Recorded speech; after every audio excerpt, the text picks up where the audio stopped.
الله ونعوذ بالله من شرور أنفسنا ومن سيئات أعمالنا من يهده الله فلا مضل له ومن يضلله فلا هادي له ونشهد أن لا إله إلا الله وحده لا شريك له ونشهد أن محمدا عبده ورسوله أما بعد فأعوذ بالله من الشيطان الرجيم بسم الله الرحمن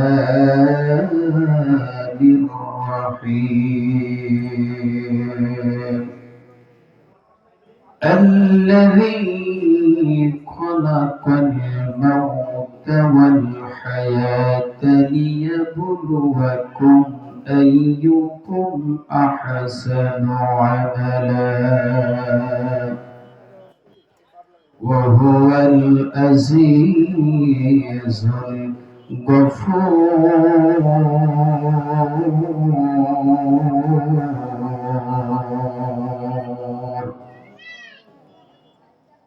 صدق الله العظيم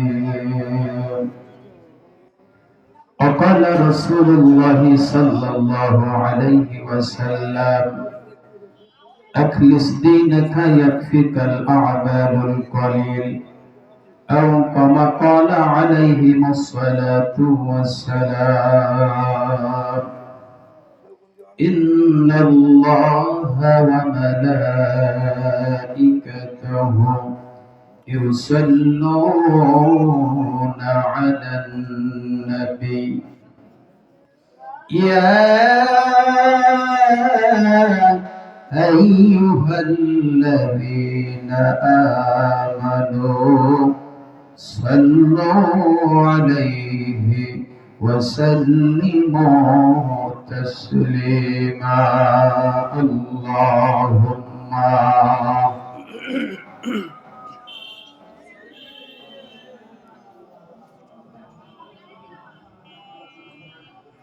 وعلى آل سيدنا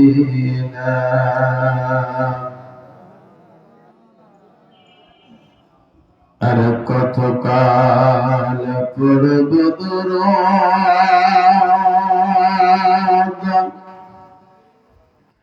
ও হাবিবের স্বপ্নে দেখা দাও সারাটা জীবন ডাকলাম তোমায় তবু তুমি কেন নীরব আল্লাহুম্মা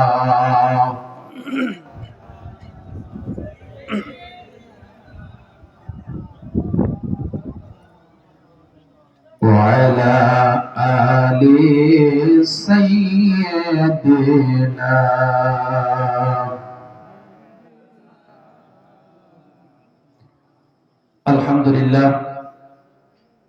الحمد لله رب العالمين والصلاة والسلام على سيد المرسلين وعلى آله وصحبه أجمعين أما بعد আজকের এই মহতী আজমাফিলের মান্যবর শ্রদ্ধাভাজন সভাপতি বিভিন্ন অতিথিবৃন্দ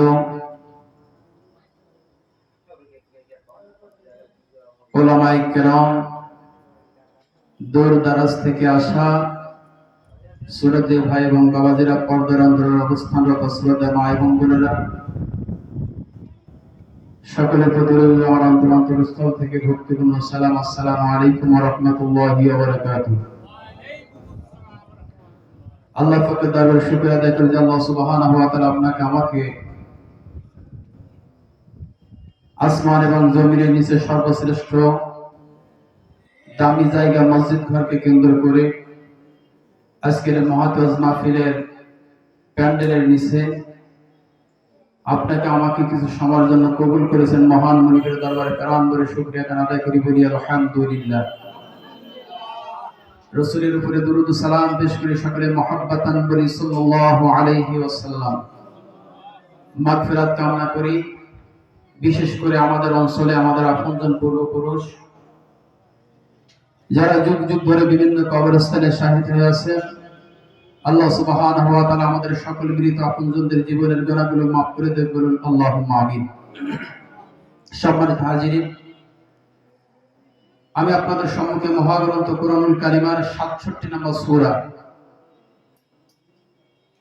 যে সূরা সম্পর্কে হযরত আবু হুরায়রা রাদিয়াল্লাহু তাআলা আনহু থেকে বর্ণিত হাদিস, রাসূল আকরাম সাল্লাল্লাহু আলাইহি ওয়াসাল্লাম বলেছেন, কুরআনুল কারীমের ভিতরে আল্লাহ রাব্বুল আলামিন এমন একটা সূরা নাযিল করেছেন যে সূরায় ৩০টা আয়াত রয়েছে। এই সূরা যেই ব্যক্তি পাঠ করবে তাদের জন্য কিয়ামতের দিন সুপারিশকারী হয়ে যাবে। কন্যা সুবহানাল্লাহ। সূরাটির নাম সূরাতুল মুলক। আমি তেলাওয়াত করেছি ২য় নম্বর আয়াত। সার সংক্ষেপ কিছু কথা বলবো, আপনারা গুরুত্বপূর্ণ কথাগুলো খেয়াল করবেন। আল্লাহ রাব্বুল বলেন, আল্লাযী খালাকাল মাউতা ওয়াল হায়াতা লিয়াবলুয়াকুম আইয়ুকুম আহসানু আমালা। আল্লাযী যিনি খালাকা সৃষ্টি করেছেন মাউত হায়াত। আচ্ছা আপনারা বলেন, আগে জীবন না আগে মরণ? একটু বলেন তো। একজন মানুষ যদি জীবিত না হয়, একজন মানুষ যদি মানুষই না হয়, যার জীবনই হয়নি, বলেন এর কি মৃত্যুর কোনো প্রশ্ন আসে? বলেন কোনো প্রশ্ন আসে না। কথাগুলো একটু খেয়াল করবেন, তাহলে আপনারা বুঝতে সুবিধা হবে। তাহলে আগে আসবে মরণ না জীবন? আগে কিন্তু জীবন। যদি জীবন যদি না হয়, বলেন মৃত্যুর কোনো প্রশ্ন আসে? আসে না। কিন্তু আল্লাহ রাব্বুল আলামিন বলেন, আল্লাযী খালাকাল মাউতা ওয়াল হায়াত। আগে কোনটা? মৃত্যু। এখানে খেয়াল করেন, আল্লাযী খালাকাল মাউতা ওয়াল হায়াতা। তাহলে আগে মউত না আগে হায়াত? আগে আছে মাউত। আল্লাযী খালাকাল মাউতা ওয়াল হায়াতা, যিনি মৃত্যু এবং জীবনকে সৃষ্টি করেছেন। অর্থ মিলান। তাহলে স্বাভাবিকভাবে যদি একজন মানুষ জীবিত না থাকে, যার জীবনে নেই, তার মৃত্যুর কোনো প্রশ্নই আসে না। কিন্তু আল্লাহ রাব্বুল আলামিন কোরআনের ভিতরে প্রথম তিনি কি করলেন? আল্লাযী খালাকাল মাউতা ওয়াল হায়াতা। আগে আল্লাহ পাক মউত দিয়ে শুরু করলেন, মউতের পরে তিনি দিলেন জীবন। আগে মৃত, তারপরে জীবন। তাহলে বিষয়টা কেমন একটা উল্টে গেল না? আপনার আমার সেন্সিটিভ আল্লাহর সঙ্গে মেলে না, আপনার আমার যুক্তি আল্লাহর সঙ্গে মেলে না। আল্লাহর যুক্তির সঙ্গে আপনার যুক্তিটা, আমার যুক্তিটা মিলাতে হবে। কিন্তু আপনার আমার যুক্তি আগে জীবন তারপর মরণ। কিন্তু আল্লাহ পাক বাংলাদেশে, বর্তমান বাংলাদেশে প্রায় ৪১টার মতো তাফসীর গ্রন্থ আছে। দুই একটা আরো বেশি থাকতে পারে। ৪১টার মতো তাফসীর গ্রন্থ বাংলাদেশে আছে বর্তমান। প্রত্যেকটা তাফসীর গ্রন্থের ভিতরে এই আল্লাযী খালাকাল মাউতা ওয়াল হায়াত সম্পর্কে প্রত্যেক তাফসীরকারক একমত যে আল্লাহ পাক কেন, আল্লাহ পাক এখানে যদি দিতেন আল্লাযী খালাকাল হায়াতা ওয়াল মাউতা, দিলে তিনি দিতে পারতেন। কিন্তু এখানে চিন্তার বিষয়, আল্লাহ পাক কেন আগে মৃত্যু দিলেন পরে জীবন দিলেন? বিষয়টা দেখেন। যদি থানার, আমাদের এই থানার দারোগার উপরে কে আছেন বলেন? ওসি সাহেব। বলেন দারোগা ঘুষ খায়, কিন্তু ওসি সাহেবের জন্য প্রকাশ্য খায় না গোপনে খায়? গোপনে খায়। কারণ তার চিন্তা আছে, মাথার উপরে কে বসে আছে? ওসি সাহেব। তার মাথার উপরে, তার উপরে ওসি সাহেব। তাহলে সে কিন্তু যতই যাই করুক না কেন, ঘুষ খাক আর সুদ খাক যাই খাক, তার চিন্তা যে আমার ধরা পড়তে হবে কার কাছে? ওসি সাহেবের কাছে। ওসি সাহেবের চিন্তা আছে আমার ধরা পড়তে হবে এসপি সাহেবের কাছে। এসপির কাছে, এসপির চিন্তা আমার ধরা পড়তে হবে এসপির কাছে, এসপি ডিসির কাছে, এইভাবে একের পর এক প্রত্যেকের একটা চিন্তা। আল্লাহ রাব্বুল আলামিন এখানে আল্লাযী খলাকাল মাউতা ওয়াল হায়াতা দিলেন বান্দারে, তোরা যেই করিস না কেন একটা জিনিস মনে রাখবি, তোদের কিন্তু মরা লাগবে। কথা বুঝতে পারছেন? আল্লাহ পাক এখানে আগে মরণ দিলেন, মরণ দিয়ে প্রত্যেক তাফসীর গ্রন্থ একমত, আল্লাহ পাক এখানে মরণ আগে দিয়ে এটাই বোঝাতে চেয়েছেন, ও দুনিয়ার মানুষ, তোরা যেই দল করিস না কেন, যেটা যেই করিস না কেন, যেই কাজকর্ম করিস না কেন, সব সময় তোদের চিন্তার ভিতরে একটা জিনিস রাখবি, তোদের কিন্তু মরা লাগবে। বলেন, যদি কারোর মরণের চিন্তা থাকে, বলেন এই ব্যক্তি কি চুরি করবে? যদি কারোর মরণের চিন্তা থাকে, এই ব্যক্তি চুরি করবে না। যদি কারোর মরণের চিন্তা থাকে, এই ব্যক্তি রাহাজানি করবে না। যদি কারোর মরণের চিন্তা থাকে, এই ব্যক্তি টেবিলের তলা দিয়ে টাকা পাচার করবে না। বলেন কথাটা ঠিক কিনা?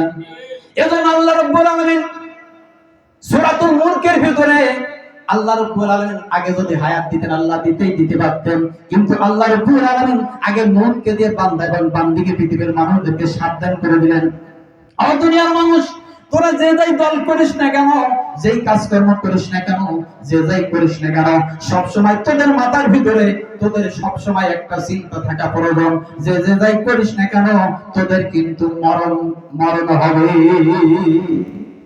কথা বুঝতে পারছেন? এরপরে আল্লাহ পাক বলেন, আল হায়াতা লিয়াবলুয়াকুম আইয়ুকুম আহসানু আমালা। এইটুকুর ভিতরে আবার একটা পয়েন্ট আছে। আল্লাহ পাক এখানে যদি দিতেন আইয়ুকুম আকসারু আমারা, আকসার মানে বেশি, কথা বুঝবেন, আকসারু আমালা। আল্লাহ পাক যদি কোরআনের ভিতরে দিতেন আল্লাযী খলাকাল মাউতা, তাহলে আল্লাহ পাক মউতকে কেন দিলেন বুঝাতে পারছি?